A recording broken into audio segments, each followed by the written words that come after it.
Hello everyone. I want today to attempt to give an understanding, basic understanding to non-Jews, to all of you who are not Jewish and who want to understand what Judaism is, who the Jews are, what is this whole Jewish business, this Jewish religion all about. It's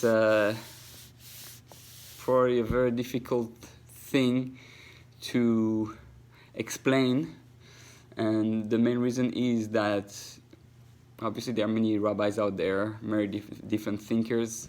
Now, if you ask a priest what Christianity is, I'm sure every priest will give you a bit of a different answer. But with what I'm going to explain, I'm going to try to explain in a way where most rabbis would agree, at least from the Orthodox side. They will mostly agree that this is what Judaism is. Okay, so the first thing we have to say is that Judaism should not be looked as a religion per se. And in order to understand that and what I mean, we have to go back to the beginning of the whole story. Okay, so Judaism only started, if we want to be really in history, 3,500 years ago, about 3,500 years ago, when the Torah, the Bible, was given to the Jews by God at Mount Sinai, just after the going out of Egypt. Now, before that, what happened before that? There were obviously many different types of religion, and there was no Jews and no Judaism. So the first Jews, the way we understand it, the Jewish nation, the first Jews started 3,500 years ago with the giving of the Bible, and the Jews started following the Bible and the commandments, the 613 commandments. Now, the Torah, the Bible, the Old Testament, which is the only book that we say is given directly from God to the Jews in the desert.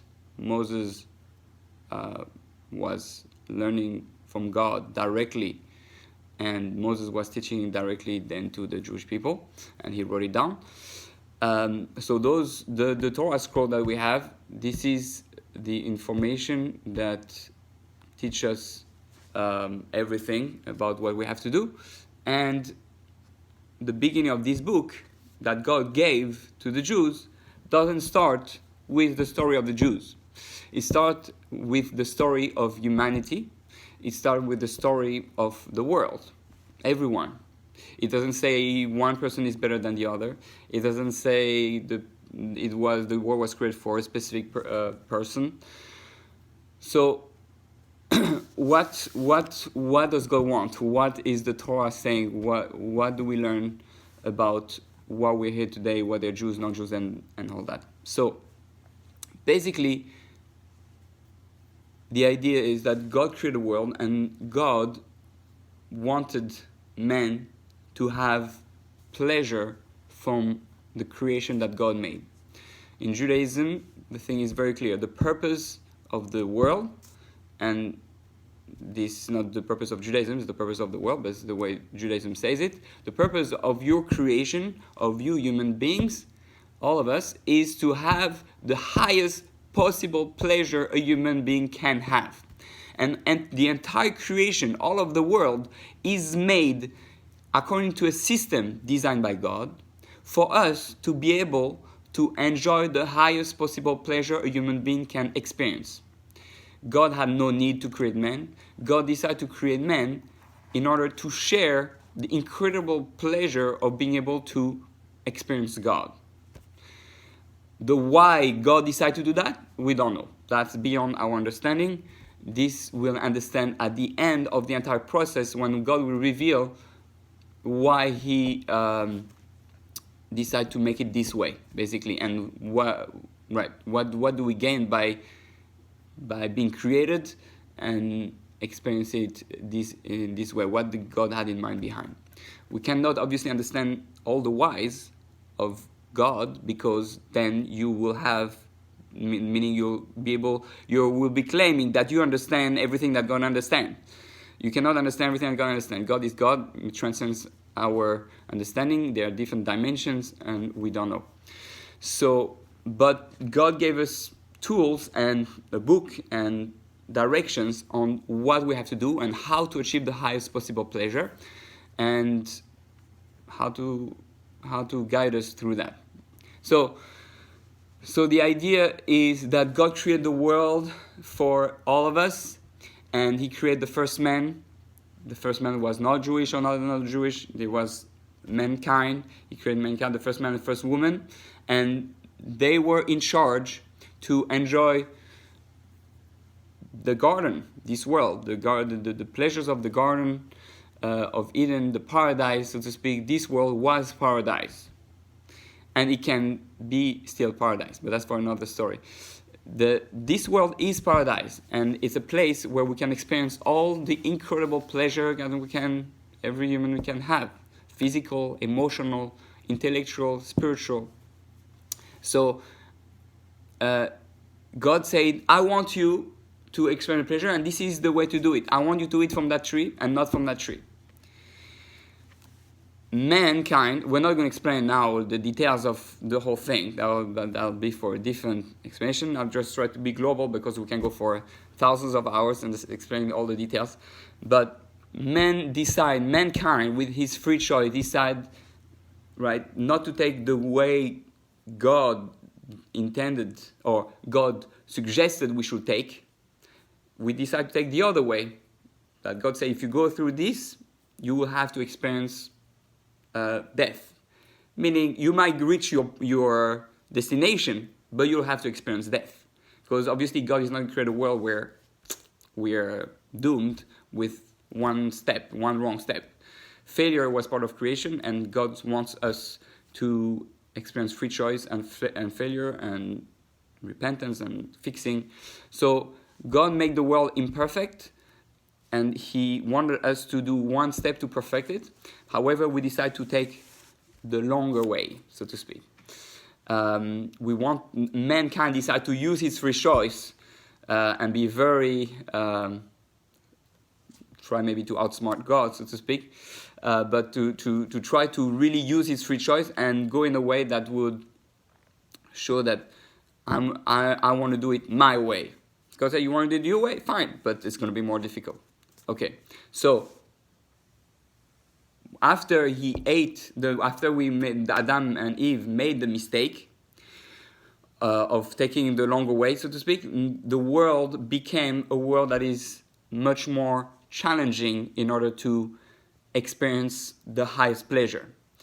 And humanity has to learn to get to the same point, but by fixing the mistake also that we originally made. So what's happening is that God was waiting for humanity to work out its mistake and come back to what God had intended for us, so that we can enjoy pleasure forever. And what happened, now I have to mention, the pleasure is not all experienced in this world. Here it's just a taste. In the preparation for the next stage of life, which is going to come after the Messiah comes, and it's going to be a complete spiritual world, and we're going to have a transition to a complete spiritual world, and there we are all going to enjoy the highest possible pleasure human can have. And that's part of the system, that in order to achieve the highest possible pleasure, we have to go through this world first, and then end up in the final destination, the spiritual world. So, what's happening is that mankind, the majority of mankind, were not interested in doing that. They were interested in only their own physical lower levels of pleasure and say, God, we're not interested to have any relationship with you. We just want to do whatever we want to do. And we don't want to be part of the big system that you have in mind. So God said, and that's at the beginning of the Torah, of the Bible, with Noah, he says, if you're not interested in a relation with me, then the world has no purpose. The whole purpose is to bring you to a higher state. When your relationship with me, I'm going to destroy the entire world. So, but there were a few individuals, and one exceptional individual was Noah, not a Jew, a very holy human being who decided, who was living according to process and living in a way that was according to God's ways, meaning he was living a way of a tzaddik, of a righteous man, and he wanted a relationship with God, but a relationship that was basic, let's say not a deep relationship, a relationship of, I would call it boyfriend-girlfriend, but not a relationship of husband and wife. So what's happening is that, or in a more maybe accurate way, a relationship of father-son and not husband-wife. Father-son meaning, you're my father, I love you, I do what you want me to do, and I love you back. But we know father-son, or father-daughter, or mother-children is limited in the intensity of love that you can achieve. You won't have passion there. You can have love, not passion. The highest level of pleasure which we want to reach is passion, and it has to be, and that's what we experience in marriage, and that's what we are aiming for on the ultimate level. So what's happening is that we as human beings were not interested in that relationship with God, and God said, I'm not interested. But since Noah, who was one of the righteous individuals who still kept that minimum amount of love relationship between father, son, parents, children, God said, okay, I'm going to start, I want to give the world all the chances, I'm going to give you the new start, and you're going to try to make it happen and start again as if you were Adam and Eve. That's why Adam drank wine, which was from the Gan Eden, the first fruit that Adam ate, and Noah tried to be Adam again. So he started creating the world, and but the world again failed in a way to go in the right direction.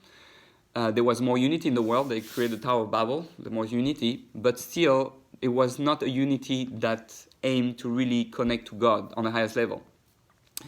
So, however, God saw that there was a man called Abraham. Abraham was the first non-Jew who decided that there has to be more than just being a good son. Meaning, I don't want to just follow my father's things, orders, or advice. I want to do more. I want to show him that I love him. I want to upgrade my relationship. I want to do the purpose of creation. So he looked around and he understood the world. He tried to understand what God wanted. And he realized that God wanted an intense relationship of love with the world. That the world, heaven and earth, God and human beings should become one. So Abraham started working on that and became a very, very spiritual being. And God said, you, Abraham, you got it. That's what I want.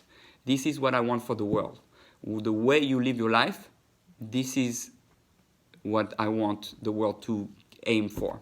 So God said, if you continue this way, I'm going to make a covenant with you, and you're going to become the Hebrew, Abraham the Hebrew, the guy who is different. Hebrew, it means over also from the other side. You're going to create a difference, and you're going to have a unique thing about you, is that I'm going to be connected to you, and through you, I'm going to reveal my teaching and teach the world. So Abraham accepted that covenant, and he made a bris milah, the circumcision, which was the sign, the tattoo, that's the milah is a Jewish tattoo, the sign that he now has an intense relationship with God. Now, it's a good explanation now why it's on the male organ, right? Because it's the place where we connect between husband and wife. So and there he decided to follow this path. So God said, if you were able to do that and continue it, then I will promise you, your descendants will become a nation of guys like you, of non-Jews like you, righteous non-Jews, who will become a unique nation, and that nation will then be in charge to be a role model for the entire world, for all human beings, and you will teach what I teach you, which is the Bible, the Torah, and you'll teach all my teachings, and this way, eventually, the world will come to understand that what I want is only the best for them, and that they they succeed in the mission of the purpose of the world. Obviously, God has a plan, and He's planning to bring the world anyway to that direction. The question is, how much do we do our part to get there, and how much God does it for us, right? We don't want Daddy to hold our hand our whole life. We want to be able to walk on our own and earn our own living and have our Daddy proud of us. So same thing with God. He wants us ideally to get there on our own. And that's the greatest reward, to be able to achieve the greatest self-esteem, to achieve it on our own. So what's happening is that so Abraham had his descendants, and when came to Egypt, and then God took the Jews, the Jews, who soon to be Jews, out of Egypt, and so the teachings are that God sent prophets all over the world, and gave a last chance for any nations as a group, as a whole, any nations, because other nations also had their own prophets and visionaries and holy people, like Noah style, and Abraham. And then he said, whoever wants to join now to be part of the Jewish people and do that mission to elevate the world and guide the world to be a light into the nations, can join now and be part of it from the very beginning. So only few individuals joined. And it's very interesting that the Torah portion that discuss this event in life, when the non-Jews decided to convert and became Jewish in a Jewish nation, is by the name of a non-Jew, Yisro, who was one of the servants of Pharaoh. He was a priest. He was an idolater. He was doing idolatry, and he realized that there's really a God. He experienced all the things that happened in Egypt, and he said, this is the real thing, and I want to be part of that. So what's happening is that no nations as a whole accepted to be part of that. For everyone, for his different reasons.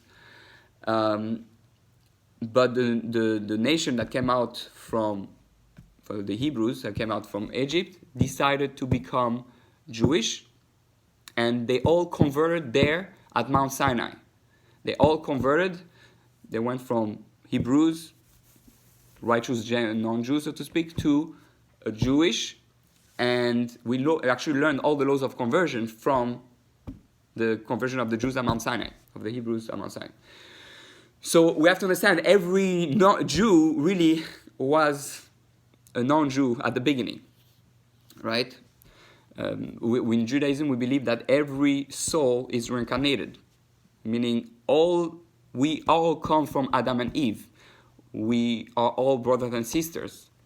However, we take different positions in life and different responsibilities and priorities. So nations were, every different parts of nation started to have their own way of life. And the Hebrews decided to convert to Judaism and be Jewish. Now, so what's happening? What's happening is that now the Jews want to fulfill the Torah and fulfill the mission of the Torah. And the mission is not to control the nations, not to convert the non-Jews, not to... The Torah is clear, we're not here to make non-Jews into Jews. Non-Jews, the Jews never made forced conversion. Even we actually distance people because it's a very big decision to make. It changes everything to your life. It's a lot of responsibilities. But however, we don't reject non-Jews if they want to be part of that. So we have to be clear on certain points here. It's very important. As a Jew, we are obligated to love every human being. As a Jew, I should not feel I'm better, I'm more holy, or I'm supposed to think I have a deeper connection to God due to my choice of conversion originally. Meaning the reason I'm Jewish today is not just because I was born from my mother who is Jewish, is because I converted at Mount Sinai or later on through history, and my soul, as I was a non-Jew, and my soul converted, I became a Jew. So the Jews have the responsibility to teach the nations by role modeling, by acting good, by showing love and acting in a way that is moral and righteous and holy. However, the Jews have failed many, many, many, many times till today. You can see a religious Jew in the street or whatever, and he's stealing, or he's cheating on someone, God forbid, or he's and he's getting angry, and he's stingy. So the Jews are still human beings, and they have a lot of bad character traits like everyone. However, because we're Jewish, we're supposed to be on a high standard. However, we make a lot of mistakes, and very often, and actually the greatest sin in Judaism is to desecrate God's name, which means I'm acting in a way that doesn't represent me as a Jew, that doesn't represent me, that I'm one of God's agent to show the world what it is to live a holy life and to live a life that brings you closer to God. So we have failed many times, and for that, as a Jew, Orthodox rabbi, I ask for forgiveness to the non-Jewish world for our failure so many times to not have been role models. But we have brought a lot of things to the world, though. There's a lot of good things that came out through history, morality, laws, the Ten Commandments, a lot of the court system today, and the way the world runs, and the belief in God, and the belief in spirituality, all that, Kabbalah, all that stuff came from Judaism throughout the years, and therefore it was something that influenced the world to believe in God. If you think about it, more than 50%, I would probably say 70% of the world believe in God. If you take all the Jews, all the Christians, all the Muslims, that's already half of the world, easy. And then you have all Buddhism, they don't necessarily believe in God, but they believe in spirituality. There's a lot of spiritualities believed in. Hinduism, they believe in spiritual, different gods. At the end, all those gods are under one God, meaning all those gods, all those spiritual forces are in the control of one God, the God. And that's what we all have to try to connect to. So there's a lot of good wisdom, and Jews are perhaps known to be stingy or different things, but they were never known to be stupid. They are known to be the people of the book, and a lot of great philosophers like Mark Twain and Tolstoy and many great thinkers recognize the Jews as bringing a lot of great changes to the world, way of thinking and morality. And so the idea is that now, for a non-Jew, the Torah gives 7 commandments that a non-Jew has to fulfill. So a non-Jew doesn't have to become Jewish. He can live his righteous life and be close to God his whole life with the 7 commandments. We Jews, we have 613 commandments because we have a greater responsibility to bring the world to what it's supposed to reach. So we have a responsibility that is extra, and we have to fix the spiritual damages that were done throughout history. And we have to live at a higher standard. And that's why we're so different. Because if you live on a high standard, you need to have a special diet, you need to have a special way of prayer, you need to have a special... And one of the reasons why Jews are so separated from non-Jews, and a lot of non-Jews complain, why are the Jews so, they don't talk to us, or they're so this, it's because we need to make sure we stick to our mission, and we don't intermingle, and we don't intermarry, all that. Not that we don't love you. We love all of you. I mean, unfortunately, a lot of non-Jews who didn't learn to love the rest of the world. That's another discussion. It's very sad, but we love you, and our goal is to work with you towards achieving universal unity, and to be working, like in the language of the Kabbalah, like husband and wife, in order to reach God. So the Jews, because of a lot of persecutions and a lot of consequence of history, Jews have become even more segregated and disconnected from the world, scared of the non-Jewish world, scared to be assimilated, scared from the immorality, scared from a lot of things that are out there. And because of that, very often the non-Jews were disconnected and not in touch at all with the non-Jewish world. So even though this is one of the mistakes that had happened, maybe this mistake consequences, according to the Torah, what God wants is that we should live in harmony and respect each other and love each other and work together, only with certain limits, in order that the non-Jew and the Jew keep their mission going. The non-Jew with the 7 commandments, and the Jew with the 613 commandments. Now, we'll try to finish, to wrap up, and I hope you'll bring questions that you have.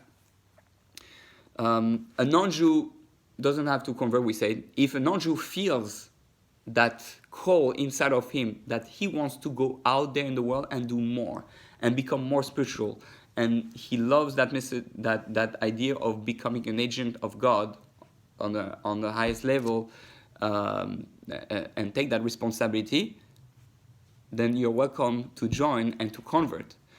But it's a big responsibility, and a lot of things. It's a different way of life. So now we go back to the original question. Judaism is not a religion. It is a way of life. It's the way of how the world works. Is the science of the spiritual and the physical, the science of how the world is supposed to work.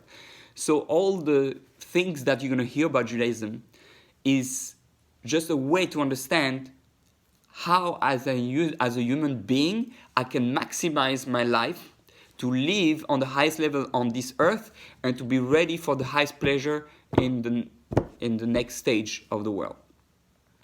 So, by the way, good news is that everyone on earth, unless he chose by free choice to be completely evil, we all going to have paradise and spiritual world. We know that a lot of religions don't hold by that. Judaism is probably one of the only religions that says, even though you're not exactly like me, if you're righteous, you get the spiritual world. You'll get what we call Olam Haba, the reward in the world to come. Now, we're all gonna get there, except for individuals who choose to live just for this world. And that's a free choice. if you don't want to live for a future world that is spiritual or that, your only interest as a human being is just to enjoy the pleasure here on this world and don't want nothing else, God says, fine. If that's what you want, fine. But you will never achieve the highest possible experience a human can have, the highest pleasure, which is coming after Moshiach comes. According to Judaism, the world is going to, mostly Kabbalah, the world is going to last 6,000 years. Right now, 6,000 years from the creation of Adam, not since the creation of the world. By the way, Judaism doesn't believe the world is 6,000 years old. We believe in science. Science and Torah goes hand in hand. Nowadays, there's hundreds of books that comes out about showing how everything, even the beginning of creation, correspond to the stages of science, creation according to science. So the world from Adam, the first man, till today is 5,778 years old. And by the year 6000, a new phase is going to happen that's going to transform the world from a physical state a bit more to a spiritual state. And that's when the coming of Moshiach is going to happen. And this is the latest time it can happen. That's the clock is end up there. We had the opportunity to fix that earlier if we are successful. But if we're not successful completely, God brings all actions, all of humanity, all the events into fruition so that by 6000, everything is set into order and ready for the next stage. Obviously, the 6,000 years correspond to the 6 days of creation, and the 7,000 millennium correspond to the Holy Sabbath, which is the 7th day of creation where God rested. So the earth is going to go to the earth, and the world is going to go to a 7th stage, which is the spiritual stage, which is the Sabbath, and the world is going to rest from the previous 6,000 years and go to a different dimension. Today, if you're a spiritual person, you will see that all the spiritual beings you can speak to in Buddhism, Hinduism, I don't know, all the different people who meditate, higher level of consciousness, everybody is talking about it, that we're little by little achieving an era now where we start learning more about the mind, how the mind works, how the subconscious work, how our power for meditation can help us achieve spiritual state, that and how the world is little by little coming to a high level of light, a high level of spirituality, and we're all getting closer, and we have to stick strong. And by the way, this is one of the reasons why there's so many problems of the world in the world, so many distractions. I mean, I can say this is the problem. There are a lot of different answers, but the reason why, especially in these coming years, we have seen an increase of tremendous tension in terms of world war and disasters, natural disasters. All that are part of the grand plan to bring the world to completeness and ready for the new stage, spiritual stage. The phase of destruction has to happen. Now, it is very hard to deal with. We lose a lot of close people dear to us. But let us understand that death in Judaism is not a bad thing. There's no death per se. There's only a physical death, but we are always reincarnated again and again until the final stage. So whoever dies will eventually come back unless they're completely evil from A to Z. So we have that soul, that spiritual soul, who is eternal, because part of it is a piece of God, and therefore we are we will live forever, basically. So what's happening is that now we are at the end of time. We have 222 years left max before the conclusion of the story, his story. By the way, his story is his story. It's no coincidence. All those words have a lot of hints, even though they're not necessarily in Hebrew. But basically, this is what Judaism is the story of the world and how a few individual people, the Jews, decided to take the responsibility and give the world a map on how to get to the final destination that God intended, and that's the highest pleasure. And the Torah, the Bible, let's understand it. Originally, there's a lot of writings about it that the Torah originally was given in 70 languages. It was written by Joshua on different stones, and it was translated, because the Bible is not reserved just for the Jews to learn. It's reserved for humanity. It's for humanity to learn. The Jews are just responsible to protect the integrity of the Bible, to make sure that it stays exactly accurate, so that there's no, if it's God's word, you don't want to miss one letter. You don't want to miss, and therefore, that's why if we write a Torah scroll and there's one letter missing, we destroy it. It's not considered of no value and not true, because we have to make sure we have exactly the information that God wants to pass to humanity. So the Jews are responsible for that. That's what we call the people of the book, and we're here to teach non-Jews. Now, I encourage every non-Jew to learn as much as they can from Judaism. It's filled with the wisdom. Even if you don't become Jewish, you're going to learn so much wisdom, so much morality. We have so much depth, so much spirituality. And most of what you're going to learn in the world, or most of the question you have about human existence, even about science, even about psychology, all that, is already answered in Judaism for the past 3,000 years, since we have the Bible. It contains so much knowledge, and it'll give you a shortcut. So learn as much as you can from Judaism and from the Jews. Now, I'll finish with that. Unfortunately, not every Jew, Orthodox Jew, is lovable because of the way they act.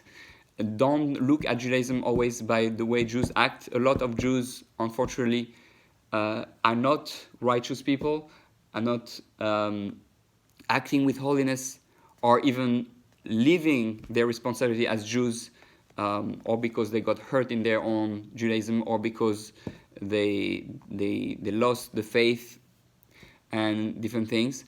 So unfortunately, you won't find always Jews who are Avram type of Jews, lovers of humanity. But try to stick to Jews who are knowledgeable and righteous. If you see a rabbi who is not righteous, a rabbi can make sometimes mistakes, but it can be huge mistakes. Then it can, or constant bad mistakes about big immorality or stuff like that. You have to find a rabbi that you trust, that you feel is righteous in his way, and from that you can learn from them. You can learn also online, but you have to be careful also about the accuracy of what you learn. The most important is to first learn the Bible itself, and then you can learn the 7 commandments of the non-Jews, so that you know what it is, and that's from the Bible, and even the prophets. You can have an understanding, basic understanding of humanity and what you have to do and what's your role as non-Jews. If you want to learn more about how to be a righteous non-Jew, then you should learn one of the best places. There are a few books by this organization, actually, in the NOACHIDES, who after Noah, who was a righteous non-Jew, that's why they're called NOACHIDES. There's a huge group, thousands nowadays, of non-Jews who understand everything that I've been telling you today, who believe in Judaism and believe in the story of the Jew, and they live as righteous non-Jews, and they follow the 7 laws of Noah given to Noah, of humanity, and they learn from rabbis and all that. And it's actually been the third annual Noachide conference, I think, is happening in Israel. That's one way to connect, find Noachide sites. And there's also, what was I say? There's the Lubavitch. You can learn also from the Lubavitch. Those are one of the Hasidic groups who are known to be the most open to, most welcoming, let's put it that way, to non-Jews, and who teach the 7 laws often. And you can learn from their website. It's called Chabad.org. Chabad, CHABAD.org. And from there you'll find a lot about, if you want to learn for non-Jews. I mean, there's more than that, but he's one of the main websites you can learn from. So this is the story of it, and I hope I gave you enough understanding. I hope I was clear enough. I'm sure it brought you a lot of questions. Please ask questions. The most important thing is to know to find answers to your questions, because the answers are here and they're very clear and they're very understandable, and I want you to be happy in life and to find the meaning of life and to help you find your purpose. And I hope you'll ask questions, and I'll do my best to answer or refer you to places where you can find it. I just want to say that I love you all, and may we all live in peace and with a lot of love and respect between Jews and non-Jews, and admiration and for each other's unique role. I have to add that last thing. I keep saying it's the last thing. The last thing about the role of a non-Jew and a Jew. A non-Jew is supposed to make Earth into a perfect way of life, so to speak, by fulfilling the 7 NOACHIDES laws, and enable Earth, the physical world, science, biology, all that, to be running properly, and also refining ourselves, our character traits, in order that the Jews, who are more in charge of the spiritual aspect of the world history, so they can combine heaven and earth, spiritual and physical, and that's I mean, it's all the story of that is in the Bible also, with Yaakov and Esav. But Esav refused to do it. But that's really one big part of humanity, and what you can do as Noachides or righteous non-Jews.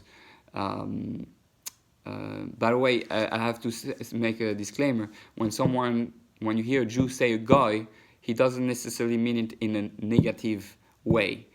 A goy means a nation in Judaism. Unfortunately, sometimes it is used by Jews in a negative sense. Unfortunately, but it's not a curse word. It means a nation. It means nation. But the reason why we don't call all of you Noachides is because not everybody lives and made a choice to live like that. So, in order to put everybody in the same pot, in that sense, we call non-Jews goy. I prefer calling non-Jews, but I think it's more respectful with all the confusion nowadays with what we say. Okay, I hope that was helpful, and please send me questions, comments, and may we all be able to live a life of righteousness, of love, of character refinement and holiness, and get close to God all together as one humanity. All right, all the best.